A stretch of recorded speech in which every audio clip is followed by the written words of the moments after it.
यह कहानी है उस पवित्र भूमि की जहाँ का हर पत्थर, हर किला और हर जंगल एक अनकही गाथा अपने भीतर समेटे हुए हैं। ये वही धरती है जो गोमती नदी के किनारे बसी थी, जहाँ राजमहलों से अधिक रणभूमि ने एक महायोद्धा को जन्म दिया, और वह महायोद्धा का नाम था महाराजा लाखन पासी। एक ऐसा पराक्रमी शासक जिनकी तलवार की धार इतनी तीव्र थी कि बड़े बड़े सम्राट भी उनके सामने खड़े होने से पूर्व 100 बार विचार करते थे। अवध की हवाओं में आज भी उनके पराक्रम की गूंज सुनी जा सकती है। परंतु एक प्रश्न उठता है कि यदि वे इतने वीर और सामर्थ्यवान थे तो उनकी कथा इतिहास के अंधकार में विलीन क्यों हो गई? कौन सा रहस्य था जिसने उनके दुर्ग को खंडहर में परिवर्तित कर दिया? लाखन पासी मात्र एक राजा नहीं थे, वे पासी समुदाय के स्वाभिमान, शौर्य और अस्मिता के प्रतीक थे। एक ऐसे वीर जिन्होंने घने वनों, केवल एक किला ही नहीं बल्कि एक संपूर्ण नगर लखनऊ की नींव रखी।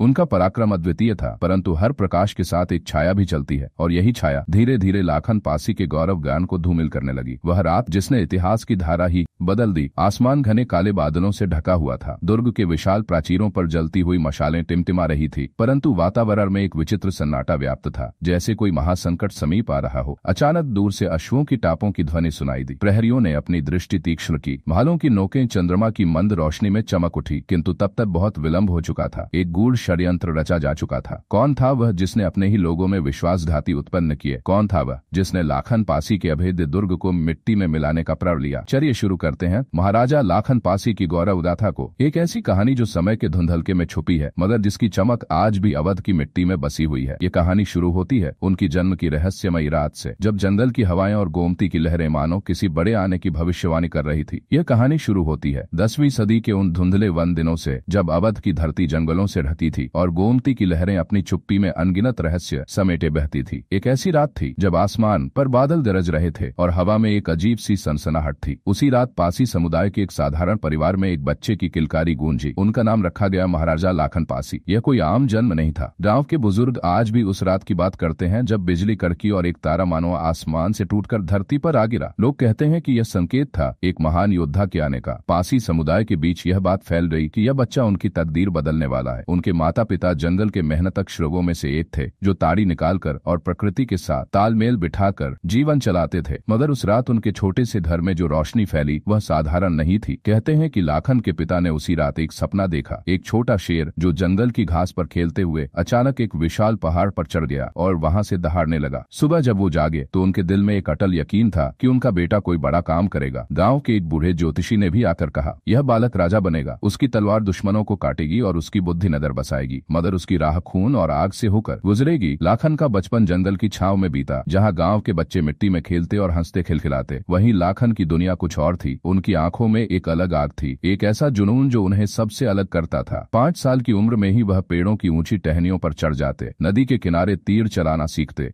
और जंगल के हर रास्ते को अपनी हथेली की लकीरों की तरह याद कर लेते। उनकी माँ उन्हें प्यार से जंगल का नन्हा शेर कहती और उनके पिता उन्हें लकड़ी की छोटी तलवार थमाकर कहते, बेटा यह सिर्फ खेल नहीं, यह तेरी ताकत की पहचान है। एक बार जब वह शायद 7 साल के थे, तब गांव पर कुछ जंगली डाकुओं ने हमला कर दिया। गांव वाले डर के मारे अपनी झोपड़ियों में छुप गए, मगर छोटा लाखन अपनी माँ के पीछे नहीं छुपा। उसने पास पड़े एक बड़े पत्थर को उठाया और झाड़ियों में छुपकर डाकुओं के सरदार को ऐसा मारा कि वह धड़ाम से जमीन पर गिर पड़ा। जब गांव वालों ने यह देखा तो उनकी आंखें चमक उठी। उस दिन से हर कोई जान गया कि लाखन ने कुछ खास है, एक ऐसा साहस जो उम्र की सीमाओं से परे था। पासी समुदाय के लोग उसे अपना नन्हा हीरो मानने लगे। समय बीतता गया और लाखन बड़े होते गए। उनकी कद काठी मजबूत हो गई और उनकी आंखों की चमक अब आग में बदल चुकी थी। 15-16 साल की उम्र तक वो एक ऐसे नौजवान बन चुके थे जिसे देखकर लोग रुक जाते थे। उनकी ताकत की कहानियां गांव की सीमाओं को पार करने लगी। उस दौर में अवध की धरती पर छोटे छोटे कबीले आपस में लड़ते रहते थे। कोई बड़ा राजा नहीं था जो सबको एक कर सके, मगर लाखन के मन में एक सपना पल रहा था, अपने लोगों को एकजुट करने का, एक ऐसा राज्य बनाने का जहां पासी समुदाय को सम्मान मिले। एक दिन जब वो 16 साल के थे, तब एक पड़ोसी कबीले ने उनके गांव पर हमला बोल दिया। दुश्मन की तादाद ज्यादा थी और गांव वाले हार मानने को तैयार थे, मगर लाखन ने हार नहीं मानी। उन्होंने अपने दोस्तों को इकट्ठा किया, जंगल में छुपकर रणनीति बनाई और फिर उस रात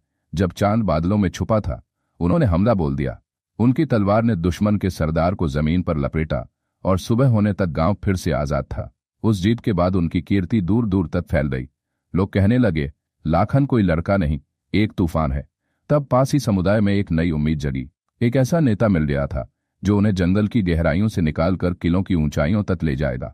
लाखन पासी अब 16 साल के उस नौजवान से कहीं आगे निकल चुके थे। उनकी उम्र 20 के करीब पहुंच रही थी और उनके कंधों पर अब सिर्फ अपने गांव की नहीं बल्कि पूरे पासी समुदाय की जिम्मेदारी थी। छोटे छोटे कबीले और ठाकुर आपस में लड़ते रहते थे, कोई एक शक्ति नहीं थी जो सबको जोड़ सके। फिर उन्होंने अपने आसपास के गांवों को एकजुट करना शुरू किया। उनकी बातों में जादू था और उनकी तलवार में वह ताकत जो दुश्मनों को घुटनों पर ला देती थी। धीरे धीरे उनके साथ एक छोटी सी फौज बनने लगी, साहसी पासी योद्धाओं की जो अपने नेता के लिए जान देने को तैयार थे।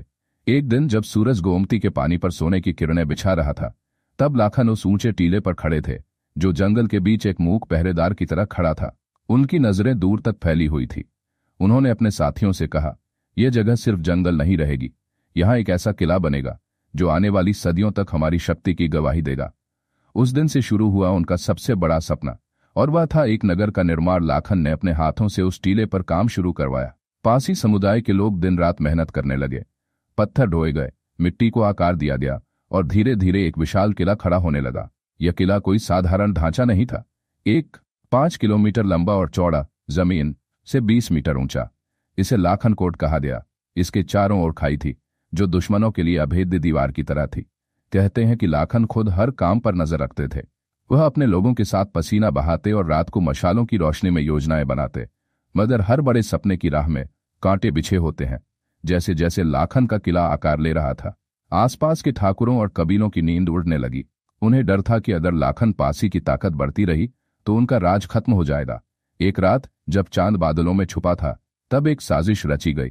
एक पड़ोसी ठाकुर, जिसका नाम इतिहास में उतना साफ साफ तो नहीं लिखा, पर उसने अपनी फौज तैयार की। उसने सोचा कि लाखन को अभी कुचल देना चाहिए, वरना वह एक दिन सब पर हावी हो जाएगा। उस रात गोमती के किनारे घोड़ों की टापों की आवाज गूंजने लगी।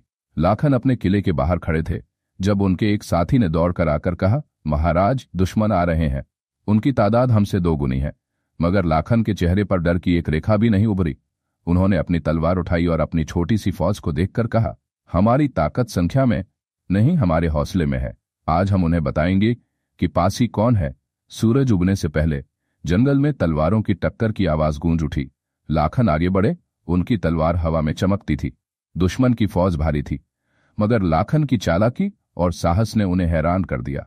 उन्होंने जंगल का इस्तेमाल अपने हक में किया, छुपकर हमला किया, दुश्मन को भटकाया और फिर एक एक करके उनके बड़े योद्धाओं को खत्म कर दिया। सुबह होने तक ठाकुर की फौज भाग खड़ी हुई और कुछ लोगों की लाशें गोमती के किनारे पड़ी थी। उस जीत ने लाखन पासी का नाम दूर दूर तक पहुंचा दिया। लोग कहने लगे, यह किला सिर्फ पत्थरों का ढांचा नहीं, यह लाखन की शक्ति का प्रतीक है। पासी समुदाय का सीना गर्व से चौड़ा हो गया और वह किला जो अभी बन रहा था, अब एक नगर की नींव बनने जा रहा था। लखनवती, जो आगे चलकर लखनऊ कहलाया, महाराजा लाखन पासी अब अवध के सबसे बड़े नायक बन चुके थे। उनका किला लाखन कोट जंगल के बीच एक चमकता सितारा था। एक 5 किलोमीटर लंबा और चौड़ा, जमीन से 20 मीटर ऊंचा, चारों ओर खाई से घिरा हुआ। यह किला उनकी ताकत का प्रतीक था। इसके आसपास बसा नगर अब लखनवती कहलाने लगा, जो उनकी पत्नी लखनवती के ही नाम पर रखा गया। कहते हैं कि लाखन पासी अपनी रानी से बेहद प्यार करते थे। उनके सम्मान में उन्होंने लखनवती वाटिका भी बनवाई, जिसके पूर्वी किनारे पर एक भव्य नाग मंदिर खड़ा था। कहा जाता है कि लाखन पासी नागों के उपासक थे और उनकी आस्था उनकी शक्ति का एक हिस्सा थी। किले के उत्तरी हिस्से में लाखन कुंड था, जहां साफ पानी हमेशा भरा रहता था। यह पानी सिर्फ राजघराने के लिए था और इसकी शुद्धता की बातें दूर दूर तक फैली थी। लखनवती अब सिर्फ एक किला नहीं, बल्कि एक समृद्ध नगर बन चुका था। बाजारों में चहल पहल थी, लोग दूर दूर से यहां बसने आ रहे थे। लाखन पासी अपने लोगों के साथ कंधे से कंधा मिलाकर काम करते। वह दिन में अपने किले की रखवाली करते और रात में मशालों की रोशनी में भविष्य की योजनाएं बनाते। उनकी बुद्धि और साहस ने पासी समुदाय को वह सम्मान दिलाया जो उन्हें कभी नहीं मिला था। लोग कहते, लाखन पासी सिर्फ राजा नहीं, हमारे गर्व का प्रतीक है।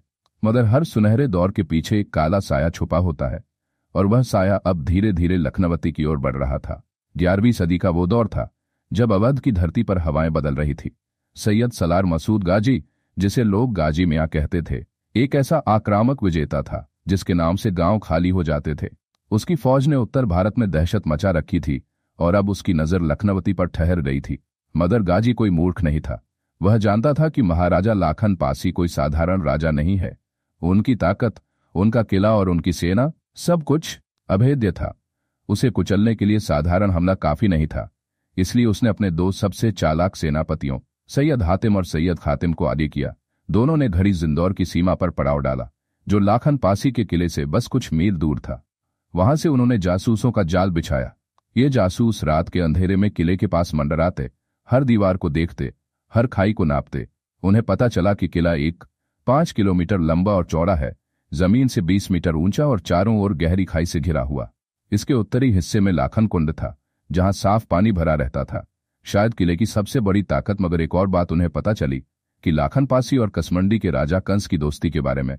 ये दोस्ती बरसों पुरानी थी, जंगलों में साथ लड़े युद्धों से बनी थी। दोनों ने एक दूसरे की जान बचाई थी और उनकी एकता दुश्मनों के लिए खतरा थी।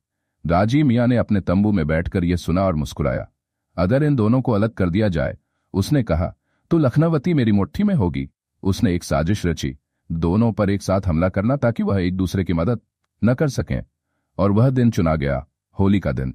यह वह त्योहार था जब लखनवती के लोग रंगों में डूबे होते, ढोल नगारों की थाप पर नाचते और किले की फौज आराम करती। राजी को पता था कि यह मौका लाखन पासी की सबसे बड़ी कमजोरी बन सकता है।